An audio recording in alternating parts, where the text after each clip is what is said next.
Hello everyone, how you doing?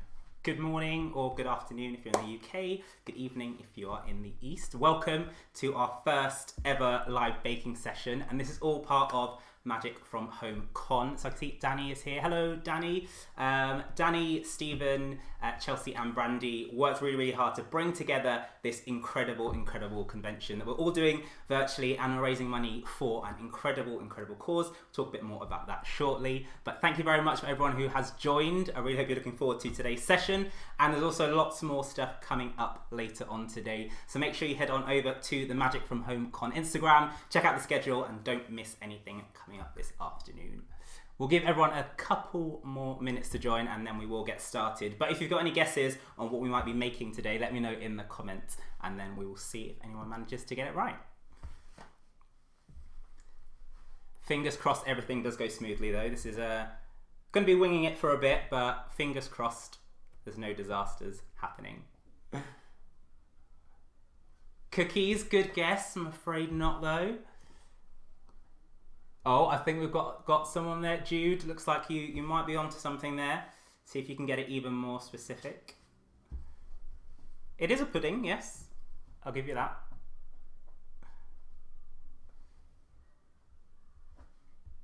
And I suppose if you are just waking up in the morning, you know, cake might not be the best way to start your day, but we're going to give it a go anyway. No, Michaela, I'm afraid it's not walnut whip. Indeed, Stephen. Pudding is dessert. It's one of the many English phrases that I throw in. So if you need me to explain anything else, just let me know as well. Cool, we've got some good guesses there. So today we are going to be making some cupcakes, and they're going to be some Wizarding World inspired cupcakes. These are going to be my ultimate butterbeer cupcakes. Now there are a lot of butterbeer elements that go into these cupcakes. It's going to have a center in it as well that's going to be gooey and liquidy, and then we're going to top it with some cream cheese frosting as well. So follow along. I'm going to show you all the steps you need to do, and we're also going to share all of the ingredients and the method later on. So if you want to recreate this, then you can, and definitely share your pictures on Instagram because we'd love to see them, and we might give you a little shout out as well. Cool, I can see everyone is joining in there. Morning, good morning, welcome. All right, I think we're gonna go and get started as we've got a lot to cover in this hour session. Fingers crossed we manage to get it all done, and we will stop every now and again to do a bit of a Q&A as well. So if you've got any questions, let me know in the chat and then we will answer them when we get the chance. Okay, first things first, for our butterbeer cupcakes, we need to prepare the cake mixture for them. And it is really easy. These are the ingredients that I'm going to use here. So we've got our flour, sugar, butter, eggs, and then all of our flavorings, which I'll walk you through as we put them in. So first up, we're going to use the creaming method where we add our butter and sugar into our mixing bowl. Now I'm doing this in my stand mixer, so it might get a little bit loud in a second, but you can also do it by hand with a wooden spoon if you want. It might just take you a little bit longer. So those are going to go in, and I'm going to whiz them really fast for about 30 seconds to a minute until it's lovely, light and fluffy. And again, apologies for the noise, we'll make it as quick as possible.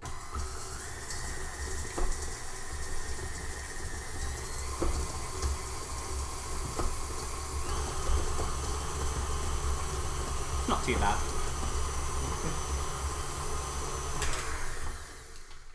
Great, so that is now lovely and mixed, and you can see it's now gone lovely and pale, and you definitely want to scrape that down using a spatula just to make sure it all gets incorporated and you don't miss anything out. So I'm just going to pop that back on for another 10 seconds or so.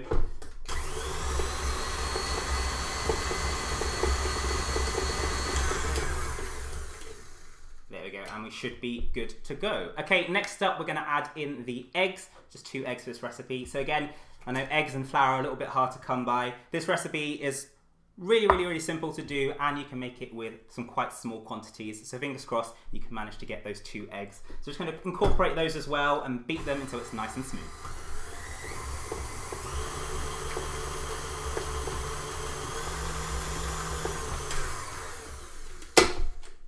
Great stuff, and then again we're just going to scrape down the sides to make sure we've got that all incorporated, and then one more blitz.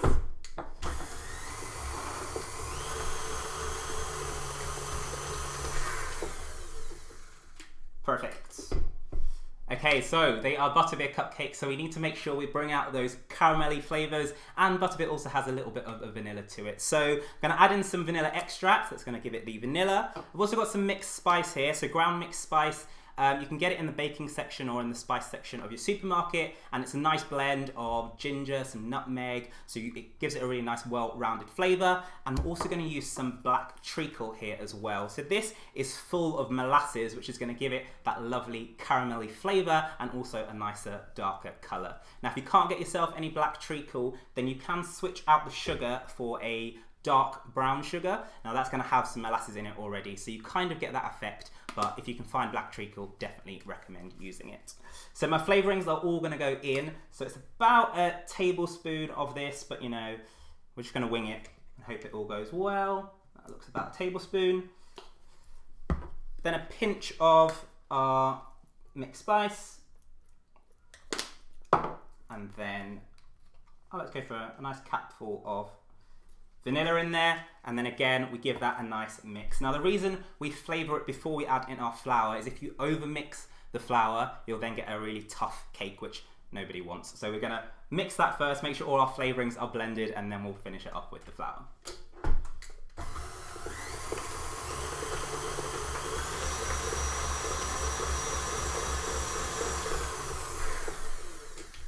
Great, so that looks lovely and caramelly. So as I said, we're going to go in with our flour, and we're going to do this slightly slower. Obviously we don't want to get a puff of smoke, although that would look quite magical. We don't want to mess up the kitchen. So we're going to fold in that flour, and then we've got one final ingredient to go in.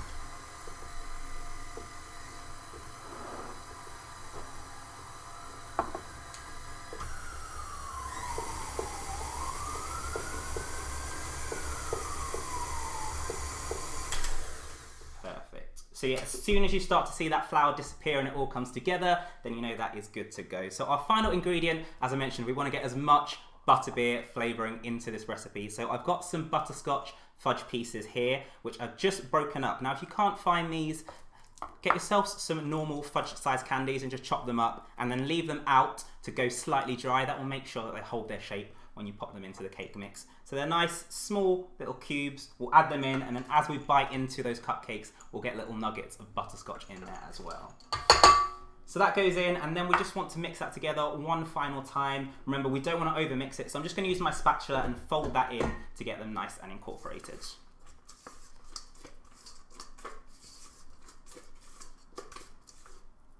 Awesome, so that is the cake mix done.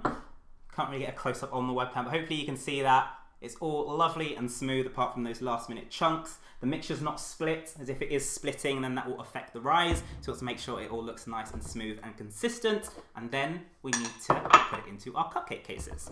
So for this, I've got myself a tray, and I've managed to find some lovely orange cupcake cases. Of course, you can use any colour you like, but these will just bring out that kind of iconic butterbeer colour. So just place those into a cupcake tin. I've got one that's made of silicone, but you can also get the metal variety. Now, some people do make their cupcakes freestand and just put the cases on a baking tray. It's not going to hold its structure as it goes into the oven. The cake mix is going to thin out as it starts to bake, and if you don't have a nice structure, then you'll have those wonky cupcakes. So it's definitely worth investing in a cupcake tin.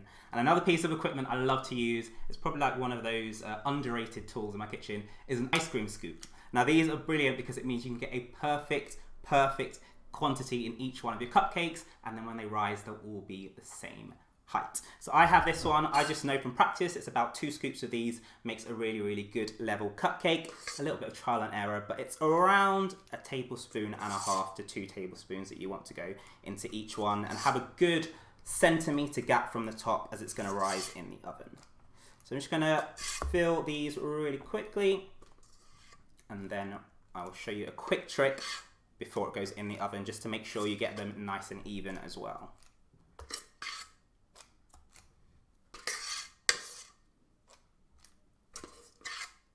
So this mixture will make about 6 large cupcakes. You might be able to get an extra 1 or 2 if you make them slightly smaller. So it is a really good size recipe, as I mentioned. If you're in quarantine, you're struggling to get some ingredients, then this is a nice one for you to make. Okay, so as you can see, my cupcakes are all in there, but they're a bit uneven. You could take some spoons and spend lots of time just wobbling them around, but a quick trick is just to tap them on your work surface, and that is going to naturally level them off so that when they go into the oven, they'll be nice and flat. So you just go like this, and then they're nice and even. So these need to go into the oven at 180 degrees Celsius, it's about 350 Fahrenheit, for around 10 to 15 minutes, but this is my Harry Potter kitchen, so we're going to do a little bit of magic. I'll put them down here, and then, as if by magic, here's some that I did prepare earlier, just to make sure we can spend as much time as possible chatting and decorating. So there you go. I've always wanted to say that. If anyone is in the UK, then you'll know Blue Peter, a little children's TV show that we have here in the UK, and they always do that quick switch. Here's one I prepared earlier, and I finally got to say it. You'll know they're cooked when you get a skewer, stick them in, it should come out clean. If there's any mixture left on that skewer, then they need to go back in for a couple more minutes. But these are great, so I'm now going to take them out and let them cool completely on a wire rack here. So they will take about 10 minutes to cool, and you want to make sure they are fully cool before you add any of the fillings or toppings, otherwise you'll get lots of melted icing and sauce in there. So we'll pop that to one side, and we're going to move on to the next part of our recipe, which is our butterscotch sauce. We're going to fill our cupcakes with this so that when you bite into them, it oozes out and it gives you that extra element of butterbeer. So for this, again, it's really, really simple to do. You should be able to find these ingredients. We're going to use sugar, some butter, some water, and then some cream. If you can't find any of those, then you will obviously struggle, but there are a few alternatives that you can do. You can either find some caramel sauces in the shop, which is a really easy way to do that, or you can always fill it with jam or a buttercream instead. So I'm going to pop this over here and then replace it with this old gadget. I do have a lot of kitchen gadgets. This is my little stove top, which is portable, so I can do things like this without having to be in the full kitchen. And I'm going to use this to make our butterscotch sauce. So I need a pot. I feel like down here is like Hermione's bag. There's just so many things that I'm going to pull out throughout the day. So yeah, have a guess of what random items I might have down there. Cool, so I've got my pan here on a medium heat, and then I am going to add in my sugar and our water, and we want to bring that up to the boil. It's going to take about 5 to 10 minutes, so we're going to use this time to answer some of your questions, and then it's going to start to go lovely and golden brown, and that's going to help us get all of that caramelly flavour. You can personalise this step, so if you prefer a darker, richer sauce, leave it a little bit longer, or if you want a lighter sauce, then you can leave it for about 5 minutes until it just starts changing colour. You don't want to stir it with a spoon, as otherwise you'll create too many sugar crystals. So if you do need to mix it, just rotate with your hand, swirl it around, and then let it bubble up. So I'm going to come on over to the screen and then answer some of the questions that you have hopefully popped in the chat. If not, we do have some that were pre-submitted as well. I'll just navigate my way around. Here I am. Hello everyone. As you can see, quarantine's taken its toll on me. I do have a little bit of facial hair for the first time. But let's see. Alright, I'm going to go to the questions that were submitted first on YouTube and Instagram, and then I will jump on to the chat to see what else has been asked. So a few questions that we had earlier in the week. Bella, Thestral Heart on Instagram, she asked which two of my designs have been most challenging to execute. One that's a Harry Potter item, and one that's not related to Harry Potter. So if you haven't seen my Harry Potter Kitchen series, I'm rereading the Harry Potter books and making recipes as we go through and find any food and drink items. So I think the most challenging one to execute, probably back in the Philosopher's Stone. So there were lots of recipes in there that were just tricky techniques, but I suppose one that was actually difficult in terms of I had a design in my head and I needed to bring it to life would probably be either the Christmas cake was actually quite difficult to do because I was trying to do it in different levels, and it was like a simple design but had a Hogwarts silhouette in it, so that took quite a lot of time to bring to life. The cauldron cakes was one. It was a difficult, challenging design to use chocolate and cream and cake to make a cauldron, but actually it worked first time, so that was really, really good as well. And then a non-Harry Potter related item that I've done, probably my Kinky Boots cake. So I had another series called Taste of Theatre, where I made recipes inspired by theatre shows, and I recreated the red stiletto heel from Kinky Boots, and it was different layers. We had to obviously make it structurally sound so it could stand up, and then spray painted it as well to get that lovely glittery effect. So that was really, really cool. Did take a full day and a half, but it was worth it, I think. Another question that I wanted to answer was from Ever Changing Tonks on Instagram as well, and that was, what's my favourite recipe so far through the whole series? I think it probably changes every week now. So when we did Philosopher's Stone, it kind of stuck at those cauldron cakes for quite some time. But since we started doing the Chamber of Secrets, we had petunias pudding, which I absolutely loved making, and that was great fun. After Eights was kind of a throwback recipe. So they're really, really popular after dinner mint here in the UK. So they were good. It took a few attempts to get those ones right, but that was fun.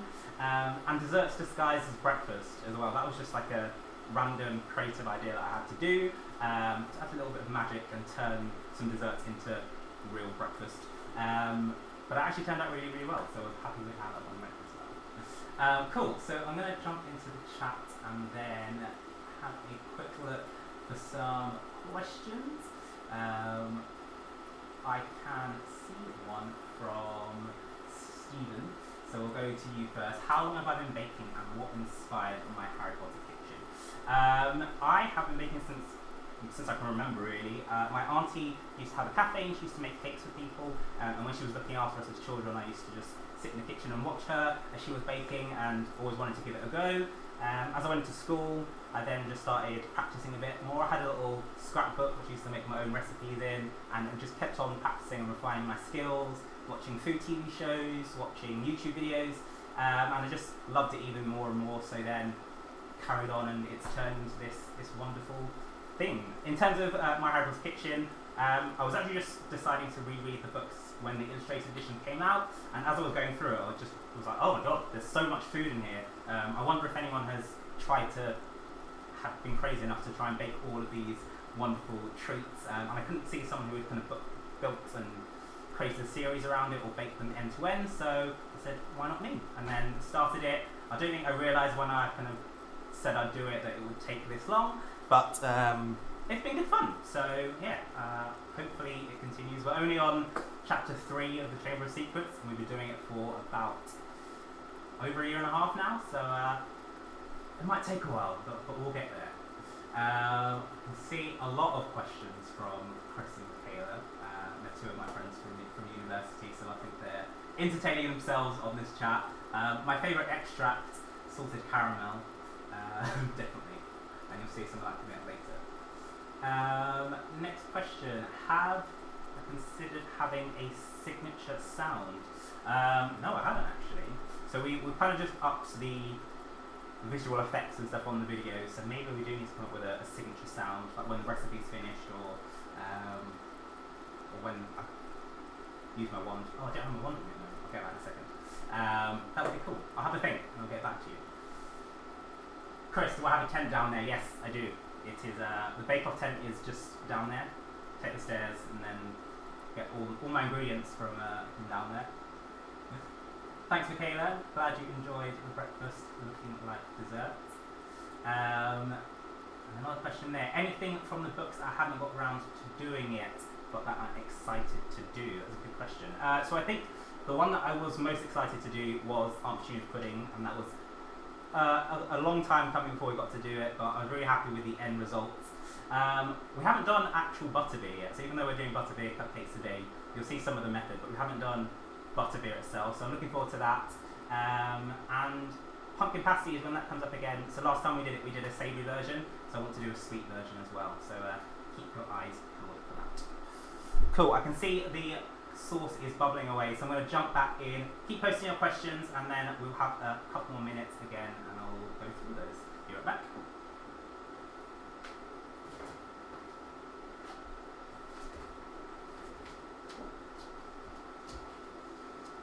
As if a magic, I've got my wand now as well. Just use that moment to whiz around and get it. So, as you can see, it's starting to go lovely and golden brown there in the pan. Just keep swirling it so you get a nice even colour. And then you want to make sure, always take it off the heat as you swirl. It will carry on cooking because the pan's still hot and you don't want to overdo it. So just swirl it around. If you think it needs a little bit more, pop it back down and then let it bubble away again. As that is cooking off, we're going to then add in our butter, and this is going to start spitting and bubbling up as this melts down. So you do want to be a little bit careful. If there's any kids in the kitchen, try to get them to stand back as we go through this. So I'm going to add that in. So it's bubbling away. There's a little bit of smoke there. And then just whisk that through, being careful if it spits.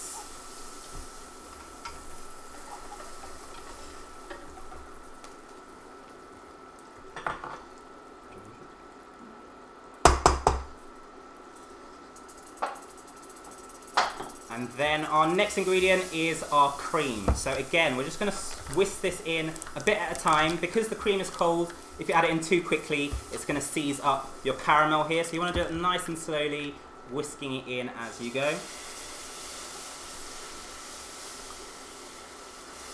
Lots of smoke coming off now.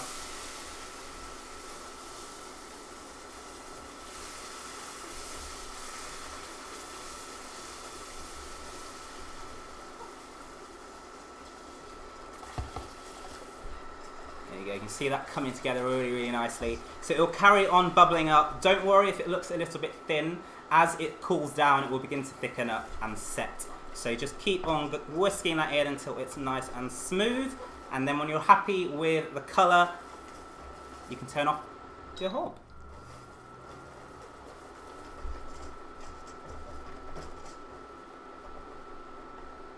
Cool, so we'll pop that down there. And then I'll just swirl it one more time. So I'm just going to transfer this out of the pan to help it cool down a little bit quicker. So I've got a little bowl down here. Told you, so many items, so many items. So there we go. We'll pour that into our bowl. I'll give you a nice view of what that looks like. So again, it's nice and pourable now because it's really, really hot. But as that cools down, it's going to thicken, and then we'll be able to pipe that into the middle of our cupcakes. Okie dokies, so we're going to do a little bit of a reset, and then we're going to move on to making our cream cheese frosting as well, just to finish off our cupcakes.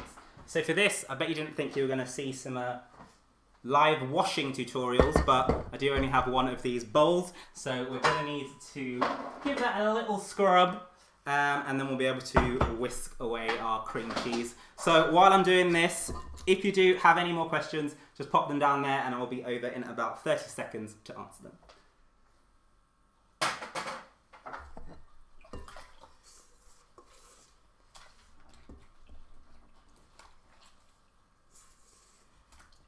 Thanks, Jude. I can't wait for the butterbeer either. I think it is going to be a very, very popular recipe. I have made it before myself, but just I'm always looking for ways to improve it. So hopefully we'll have something new.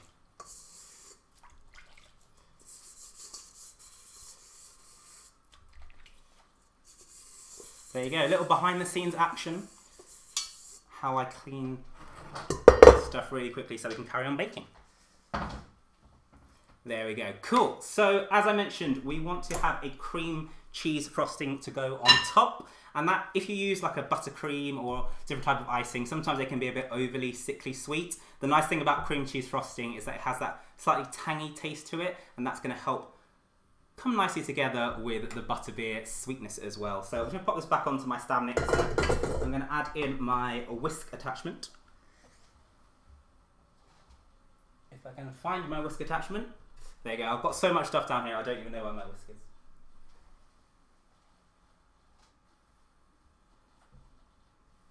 It's gone walkies, it has disappeared. I'm going to have to nip into the room behind the curtain to see if I can find it. Be right back.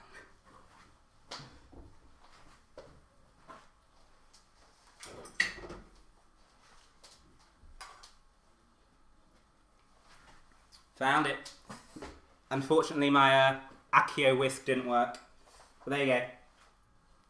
No matter how much you prepare for these kind of things, there's always a little something that you need to go and find. This time it was the whisk. Cool, I'm going to jump over to the front and see if we've got any more questions, and then we will be over here to make our cream cheese frosting.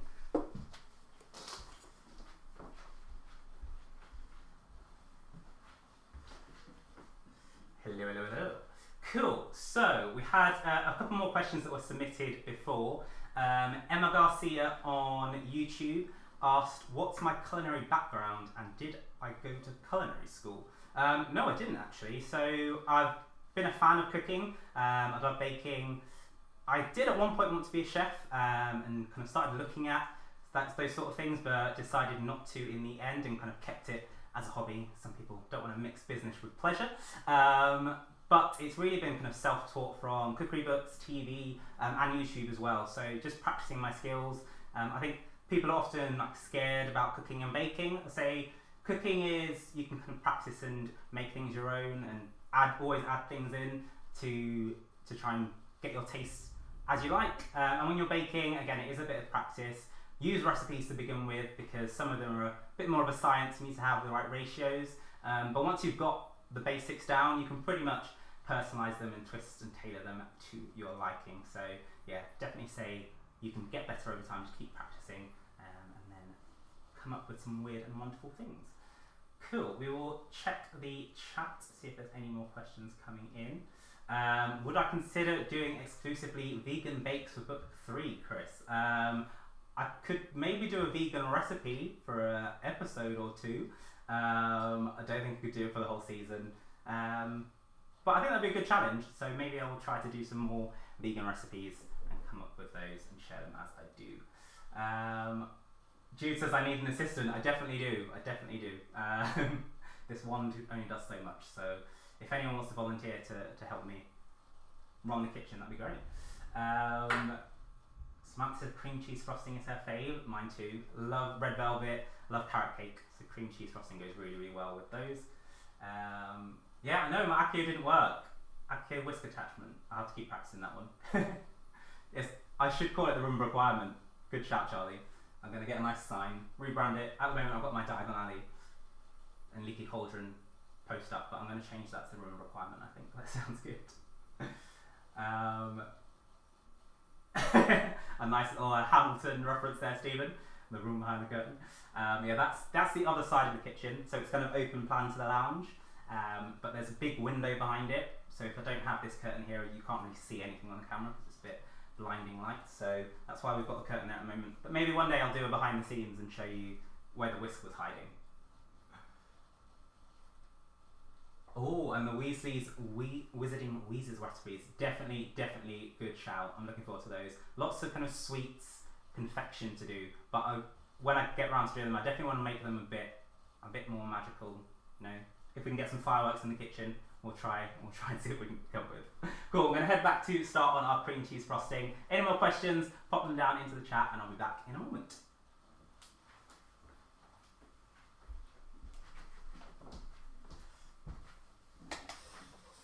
Marvellous. So, cream cheese frosting, really easy to do. Only 3 ingredients that we need to pop in, and I've got them in my Hermione's purse. So I'll get those out. Nice and easy. So as you can imagine, it is going to take some cream cheese, it's going to take some butter and some icing sugar, and then we're going to whisk those together. So one quick tip that I do have, and this is probably where we're going to divide the US audience versus the European audience. So in the UK and Europe, our cream cheese is a lot softer, and I can just show you now. So it comes in like a carton like this, and if I tip it over, you can see there's like liquid dripping off. So it's quite soft. This doesn't actually work too good for this kind of recipe, so the Americans win here as they have more blocks of cream cheese, so it's nice and firm and solid. And the benefit that has is because it doesn't have as much liquid in, you don't have to keep adding icing sugar, which will make your cream cheese frosting kind of oversweet and a bit sickly. So a quick trick, if you are in the UK and you do only find this really soft cream cheese, get yourself a muslin cloth.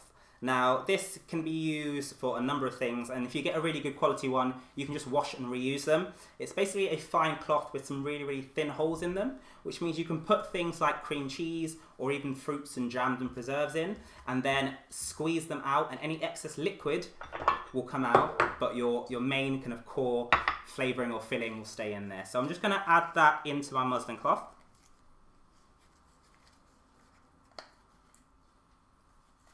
Like so. Grab it all together, and then as you can see, it's just going to start dripping water down. You might not be able to see it on the camera, but I will give you a close-up in a moment. And you basically just want to keep on doing that until it stops running out excess liquid. So as I mentioned, if you're in the US and you can get yourself a really thick block of cream cheese, you don't have to do this step. It's kind of a little bit disgusting. But it will give you a much better end result. So just squeeze out any of that excess liquid. I made a little bit of a mess here on the side. And then once you're happy with it, you can just put that now harder cream cheese. If you look at it, it's now a firm little ball. Looks a bit like a snitch if I do that. Pop that in, and now it's just as good as a block. Okay, to that I'm also going to add in some butter, and then I'm going to whisk that together until it's nice and smooth.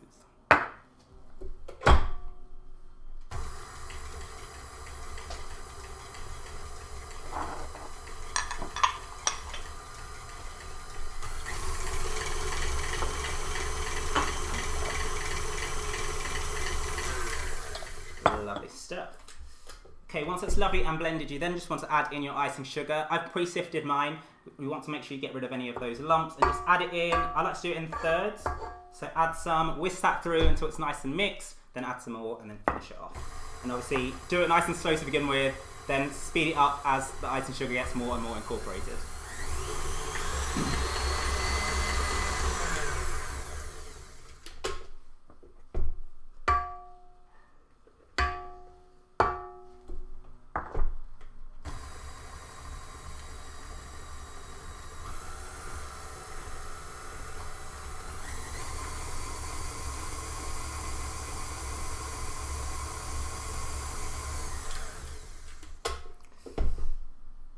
Perfect. And then the last bit in, and give it a nice whisk. Right.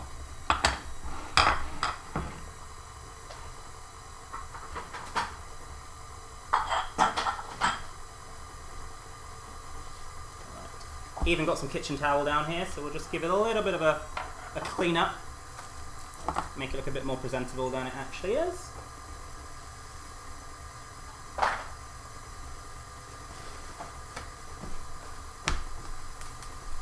A lot of behind the scenes cleaning for you today, there you go. Awesome, so that's looking good. So you want it to get nice and thick and creamy, and then it should hold up on your whisk like that, and that's how you know it's good to go. If it's still a bit thin, it might be because you didn't manage to get enough liquid out of it, so just add in a little bit more icing sugar and that will thicken up and go nice and smooth. Okay, so again, a little bit of magic here. We will accio our cream cheese frosting, and we'll get that I had prepared earlier. So we've got our frosting and our butterbeer. So this is fully cooled down now. It's going to be nice and thick, and then we'll be ready to finish decorating our cupcakes. So we'll bring them over from the corner that they were cooling in.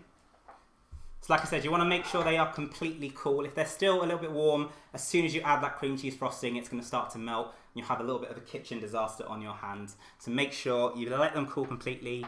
If you're in a rush for time, pop them in the fridge or the freezer, and that's a really nice way to kind of speed things up a bit, but then make sure you let them come to room temperature before you serve them, as nobody wants to chew on a frozen cupcake. Okay, so what we're going to do for these is give them our butterbeer center. So we need to core out the middle. And for this, I've got a cupcake corer. So it's got a hollow center and a little button that you press in, and then you can scoop out the middle. If you don't have one of these, you can use a vegetable corer or just a knife and a spoon to dig it out. And just be careful not to dish shape the cupcake, misshape even, the cupcake as you go, as otherwise when we add in that sauce, it will just spread and go everywhere. So all I'm going to do is press that down, give it a little twist, and then it will take out the middle there. Don't throw those away as well. If you are making any like cake pops or anything, we made some golden snitch cake pops quite a while ago. It's a great way to just use up any cake scraps that you've got, or if you're making a big cake and you level it off, keep them, you can pop them into the freezer, and then when you come to make cake pops or anything like that, you can just take them out, crumble them up, and nobody knows.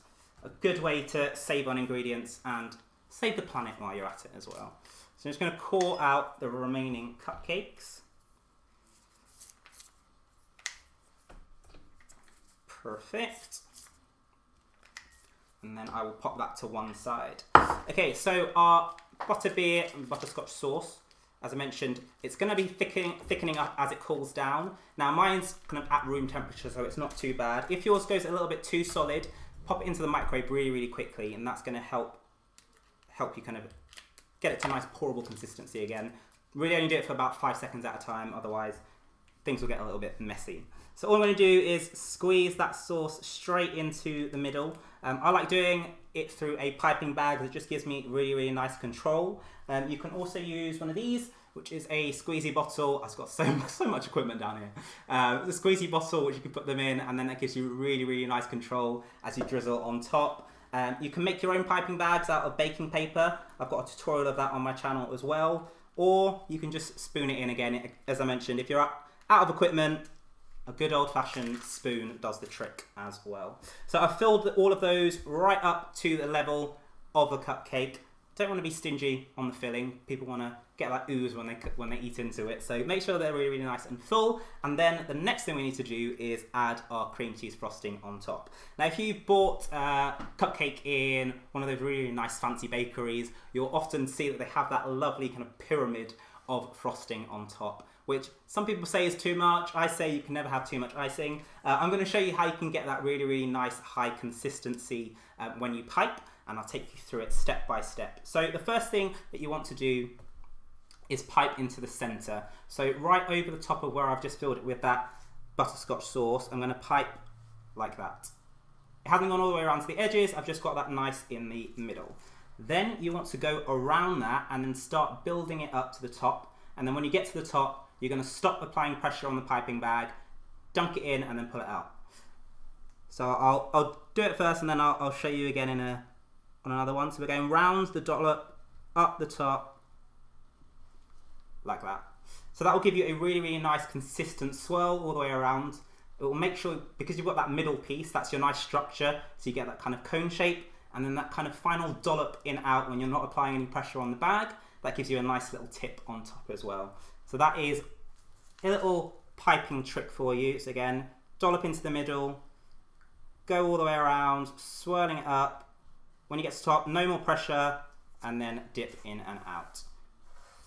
Icing is one of those things that definitely comes with practice. I love decorating cakes because it's a nice kind of creative release, and you can make the designs however you like, but I've definitely had a fair few kitchen disasters when it comes to decorating. Even things that you think are simple, like cupcakes, have gone wrong in the past. For one of my friend's weddings a couple of years ago, I made 200 cupcakes for the guests. Yeah, I wish I'd documented it, because I think I was up until about 4 a.m. on the day of the wedding, trying to deal with all of the icing that had exploded, the butter that was melting, the chocolate that had sprayed across a village hall. It was quite a scene. I wish I could go back and do some behind the scenes footage. But those are our cupcakes iced. Now, as I mentioned, we want to get as much butterbeer flavour into this, so I've got a few final additions which are really going to take our cupcakes to the next level. The first thing is really, really simple to do. As I mentioned, you've still got a fair bit of butterscotch sauce left, so I'm going to use that to drizzle on top. You don't have to if you don't want to. You might want to dust them with icing sugar. A little bit of coffee powder works really well as well. You can decorate these however you like at this point, but I just like to add a little bit of a drizzle on top. So you can just kind of follow the curve of those icing swirls as you went around, and it'll give it a kind of a whipped effect. Or you can just do little dollops on it as well. And another cool trick, actually, I'll show you before I finish them, is when you've got your more kind of liquid state butterbeer, if you take a spatula and then you can kind of fan it across the top, and that will give you like a really more like an art attack sort of splash. Again, if you're in the US, you might have had Art Attack, another children's TV. I don't only spend my time watching children's TV shows, I promise. But it was a children's TV show in the UK where they would make lots of creative stuff. So a little Art Attack splash, if you want, you can just sort of drizzle it across the top like that. I think that's quite cool. I think I'll do it for the rest of them, actually. Obviously, if you have some baking paper or something that you can put on your counter, then that will save a bit of mess, but I'll clean it up afterwards, so we're all good. So that is our butterscotch drizzle on top. You can also add some fudge pieces if you like, but I have made a couple more decorations. Again, some I prepared earlier to give you a little bit of a walkthrough here on my final plate. So I've got myself two types of designs here. One thing that will really help you is making stencils out of cardboard. I have loads of these in the drawers from all of my Harry Potter recipes that we've been making. I also made some out of an aluminum can. Really helpful for when you're cutting out fondant or cookies or crumpets, as we made as well a few episodes ago. So using those stencils, you can do things like chocolate lightning bolts. So I've just put those on a little stencil and then piped some chocolate, and then again I just drizzled my butterscotch sauce over that. Fondant is a great one for these sort of things. So I've got some little lightning bolts which I've made in the different Hogwarts house colours. And when you're doing these, if you've just got like normal fondant, it'll obviously be a bit softer. So you want to leave that out overnight, and then they'll go nice and hard, and you'll be able to stand them up in your cupcakes as well. And then we've got a little H and a P as well for Harry Potter. So I'm going to add those in, and then these will almost be done.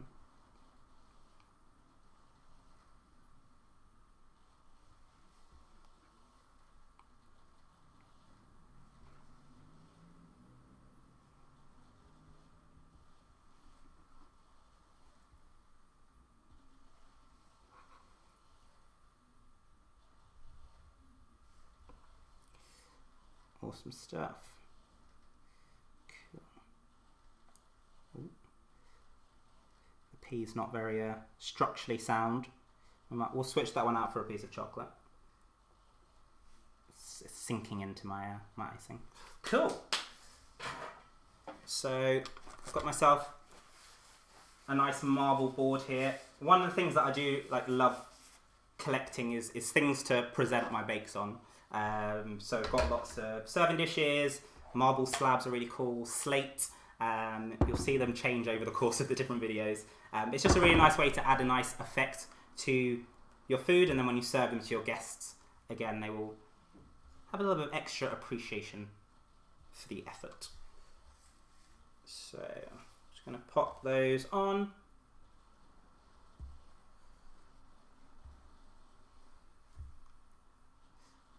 Another I don't know why, but a random trick that I've learned as well is things look better if you do them odd. So even though we've made 6 cupcakes, I'm going to leave this one to the side, which also means I can eat it. If you have them as odd, it just looks a bit better visually. So that's what I'm gonna do. So there we have it. Those are our ultimate butterbeer cupcakes with cream cheese frosting, a butterscotch sauce centre, and some Hogwarts house lightning bolt decorations on top. We've managed to do that all in 43 minutes. Obviously, I didn't have the oven on, and those were pre-made, so add an extra 10 minutes. It's 53 minutes. Not too bad, so you can definitely do this to kill some time while you're at home in quarantine. All of the ingredients I will pop into the description, and also we should have it up on the Magic from HomeCon Instagram page as well. So go check that out. Recreate them as well, that'd be brilliant. And then send us your pictures, tag at Magic from HomeCon and at Brad Bakes, and then we will share some of our favourites.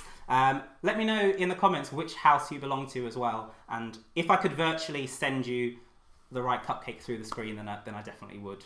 But you know, unfortunately YouTube hasn't got to that stage yet. I think the one final thing to do is obviously cut into one of the cupcakes so I can enjoy it. So I'm just going to take, I don't actually have a knife. That's one thing I didn't bring into my room of requirements. But I'm going to use my spatula and cut that down.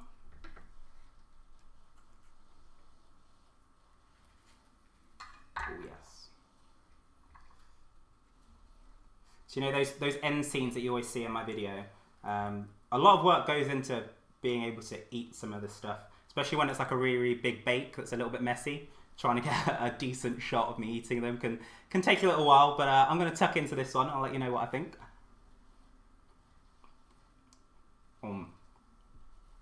That's so good. There's a little bit of sugar rush, so if you've just woken up in the US, probably not for you, give it a couple of hours.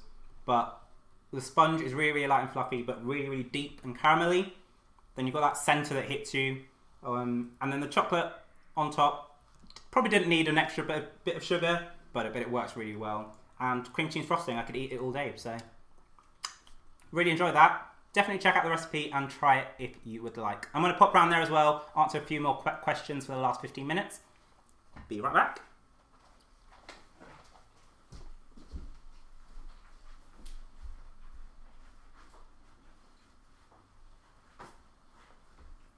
Hello. Cool. So let's have a look. If you've got any questions, post them. I'm just going to scroll back quickly, see what I have missed. Ian said he can assist. Yes, you definitely can. So Ian's my partner. He's in the other room at the moment, and also films all of the footage that you see for my Harry Potter kitchen. So thank you for all of the great work you usually do. But where have you been today? He's watching some anime TV or something, rather than helping me find the whisk. Michaela said, what recipe has been a struggle bus? There's been so many struggle buses. I think Mars bars was probably the hardest. If you don't have Mars bars in your country, they're a chocolate bar and has nougat, caramel, and then covered in chocolate. It sounded okay, and I thought I'd be able to do it because I've made those elements before. But trying to do them all together at once, getting them to set at the right consistency, and trying to make it magical. I think it took attempt number 7 before we managed to get it right. So that was definitely the biggest struggle bus. And the next recipe, so we filmed a couple of recipes, but the next one that we've got to film, I'm not going to tell you what it is yet because only one person managed to get it right. But if you follow me on Instagram, I shared a picture of it and asked if you could work out what it's supposed to be. That was pretty difficult and it was a bit of a mess. So I'm going to attempt that again when we can find some ingredients for it. That's my latest struggle bus, definitely. Chris has asked, which Harry Potter character do I think would be the best baker? Obviously not Hagrid. I think Hagrid gets a hard time, honestly, because of the films. They made him look terrible, like he couldn't spell and he couldn't bake. But I think in the books it sounds like it was a good effort. So book Hagrid is probably a really good baker. It's got to be Molly Weasley. I think she is goals. Yeah, Charlie said the same as well. I'd love to be in her kitchen and just be able to wizard stuff up, be like Accio Whisk, and then it actually comes. Wouldn't have to do any washing because it would wash themselves. She's also got loads of cool magical cookbooks. So yeah, I think she's definitely got to be the best baker. Chris has asked, do you think Bake Off and Harry Potter could do a crossover? I think so. Maybe play a little like who's going to play who. I think I posted this actually because me and Stephen were talking about a potential Bake Off. I think Paul Hollywood would be the Umbridge. You know, everyone likes to have that judge who's a bit harsh, but that's him. Mary Berry has got to be like McGonagall. She's gonna have those great lines. She's really wise, and people look up to her. She's definitely my favourite. Who would host? I think they'd have to get Fred and George to host like a Harry Potter Bake Off. That would be hilarious. Right. Am I friends with any squibs? I'm friends with a lot of squibs. I'm not going to name names here, but they know who they are. Any secret family recipes for things in the wizarding world? Yeah. The Caribbean Christmas cake that I use as a family recipe. I just added decoration on it to make it wizarding world. But I haven't done any other kind of family recipes. So my family is from the Caribbean, so lots of flavours, lots of spice, fresh fruit, which I do miss. Even though the sun has come out today in the UK, which is good, but I do miss being on a beach and having all that great produce. My grandma is like the best cook, and I'm happy to like stand by that forever. I'll never get up to her level, but yeah, if I can sneak some of her recipes out of her book and bring them to you, then I definitely will. Or you're doing a Harry Potter tea party for 30th. That sounds amazing. Any advice? If you're doing it by yourself, no assistants like me today, then I think first plan out what you want to do. Make sure they're things that you can multitask with. So a lot of recipes that you'll notice, particularly when I'm making bread or I'm icing big cakes, there's like an hour or so that you have to leave them. So that's great time if you're making a whole party where you can maybe leave your bread to rise, then you can work on something else in that hour, then you can go back to the bread, and you can finish up what you were doing before. So when I'm writing things down, I always plan them out and look at any gaps in the time, and then I go back and use that time to work on something else. So that's definitely a tip. Try out new recipes. There's lots and lots, not just from myself, but there's loads of Harry Potter creators and Wizarding World creators on Instagram, on YouTube, and lots of incredible recipes for you to try. So definitely just have a look through YouTube, have a look through Instagram, find it some inspiration, and then give it a go. And practice always helps. So you don't have to wait until your birthday party to give them a go. Just make yourself some treats and then you can enjoy it.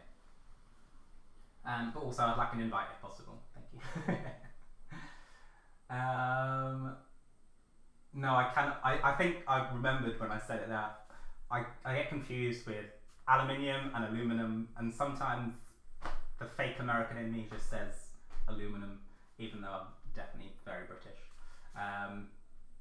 But I think you all understood what I meant, so it's fine. I just mix up my accent a bit.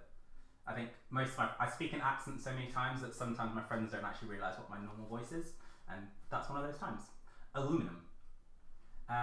Michaela asked which house everyone's in. We've got lots of comments. Ravenclaw, Slytherins, Gryffindor in the house. Yes, Ian. Hufflepuffs. Also, I think Gryffindor and Hufflepuff are winning. Popular. They're obviously the ones who are still trying to be sociable during this pandemic and probably missing all the Hogwarts castle fun at the time. Cool. Also test product. That is a really good piece of advice. You have to try your food. You can't give your guests a piece of food if you haven't tried it yourself. And I use that excuse very, very, very often. But also if you're cooking, you need to get used to like tasting your food.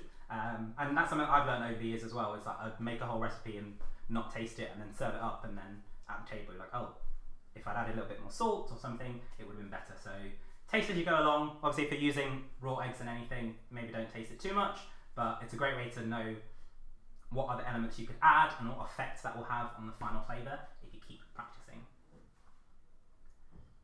Thanks for all the comments about the cupcakes. I'm glad you like them. As I mentioned, we'll share the recipe, so if you want to give them a go, maybe for your 30th party, you can make these cupcakes. That'd be cool. And what's my Patronus, Stephen? So I shared a picture this week on Instagram. I'm just playing around with Photoshop at the moment, so I made a picture where my Patronus was a cupcake, which was your little clue to what we were going to be making today. Unfortunately, I can't pretend that my actual Patronus is a cupcake. So the possible quiz said that my Patronus was a hedgehog. I don't know what that says about me, but maybe it's a good thing. Maybe. I would have liked it to have been a unicorn, which Michaela got, so I was very, very envious of that. But yeah, you know, I'll make a hedgehog work if I can. As long as the hedgehog's like Sonic, maybe. That'd be quite cool. Oh, Michaela already spoiled what my Patronus was. Thanks, Michaela. And Chris has asked, what film are we watching tonight? That's a great question. So you might have seen on some of my Instagram stories, we've got a little Corona film club where each evening we watch the same film and we talk about it. So if you've got any suggestions for great films, most of the suggestions are probably going to be Harry Potter, and I don't mind. So feel free to share them. We might give them a watch. I agree, Stephen. A spongy cupcake would be a good defense. And also the Dementors would they'd stop coming to attack you and just tuck into the cupcake, by which point you can run off and save yourself. So what's not to love? Cool. We've got about 5 minutes left. So if anyone else has got any burning questions, feel free to pop them in. If not, definitely after this, go and check out the Magic from HomeCon Instagram page at Magic from HomeCon. Click on the link in their bio and you can see the whole schedule for the rest of the activities today. There is lots more coming up. There's a Q&A with some of the actors from the Harry Potter series coming up just after this in 5 minutes. So you definitely want to check that out. Oliver's Brighton, who has a really magical shop in Brighton, is doing a quiz later on, so you can join in that. And I know Chris and Michaela, you love quizzes, so definitely worth joining that. And then there's a closing ceremony tonight as well. So I was a bit gutted that I missed the opening ceremony because it was, I don't even know what time it was here, but I was asleep. So I'm going to try and make it to the closing ceremony tonight and join in, drink in hand, because I think it has been incredible. So just want to say well done to Stephen, Danny, Chelsea and Brandy, who came up with this whole idea for this convention. It's brought so many people together, and we've met so many fun new people, and they're helping raise money for Transforming Adoption. They are a charity who try to give services or support to children who might have been in foster care or adoption, and obviously it's not always the best, they're not always in the best circumstances, so we want to give them magical experiences. So again, you can check out the link in the Magic from Home Con Instagram page. There's lots more information about the charity there. You can donate, you can adopt a little plush as well, or you can enter the raffle that we've got going on as part of this as well. So there's lots of fun prizes. Buy yourself some tickets and then see what you can win. So let's see, were there any final questions? Lots of thank yous. Thanks very much everyone for joining. I'm glad you enjoyed the recipe, and I enjoyed. I think it didn't go too badly actually. I think apart from the missing whisk and the mess that I'm kind of covering behind me, we'll fix that later. It's been quite a good live stream. So maybe we'll do some more of these. If you'd like to see that, then let me know. A few more recipe ideas could come up and we could do it live. So it's a bit more interactive. I get to talk to you through. And if there's any questions that you've got about the recipe as well, then I can answer those. Cheers, everyone. Yes, definitely do. Make these cupcakes and let me know how they turn out. That'd be brilliant. Good. Thank you very much, everyone. Thank you for joining. I'm going to give you the last kind of 3 minutes to go and check out at Magic from Home Con. Click on the link in their bio, look at the schedule, and then we will see you on the live stream. Chris Rankin is going to be there, who plays Percy. And there are obvious other actors in there as well. I think Young Sirius is joining, Frank Longbottom as well. So it's going to be a really, really cool Q&A. You'll be able to ask them any questions about what it was like filming for the series. So head on over there, and I will speak to you all soon. Thank you very much for joining. Hope you enjoyed the recipe and have a great weekend.